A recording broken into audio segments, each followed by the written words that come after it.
Roy Hodgson's England is slowly taking shape. The boss of the national team picked the third youngest squad at Euro 2012 and has continued to support that philosophy as he builds a side capable of challenging at the 2014 World Cup in Brazil and beyond. 11 of the squad chosen for the friendly defeat in Sweden earlier this month had less than 5 caps to their name, including the likes of youngsters Wilfried Zaha, Raheem Sterling and Carl Jenkinson.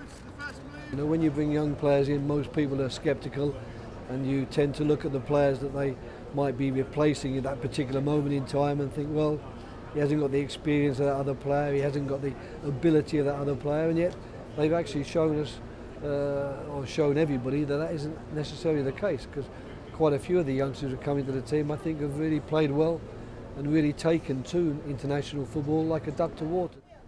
Hodgson is currently in Brazil to assess potential training bases. He'll be back in the country in June, when England are due to face the 5-time World Cup winners in Rio's Maracanã Stadium, their first match in the country since their famous 2-0 friendly victory in 1984. You'd be happy if you were playing Brazil in Rio next year, even if the next World Cup was being held, you know, miles and miles away.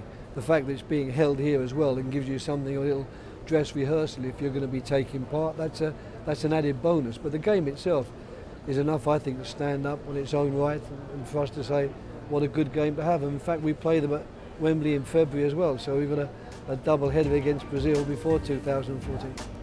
Zaha, Sterling and Jenkinson may be among those involved at next year's UEFA European Under-21 Championship in Israel, the draw for which was made on Wednesday. Stuart Pearce's team will face the hosts in Group A, as well as Italy and Norway.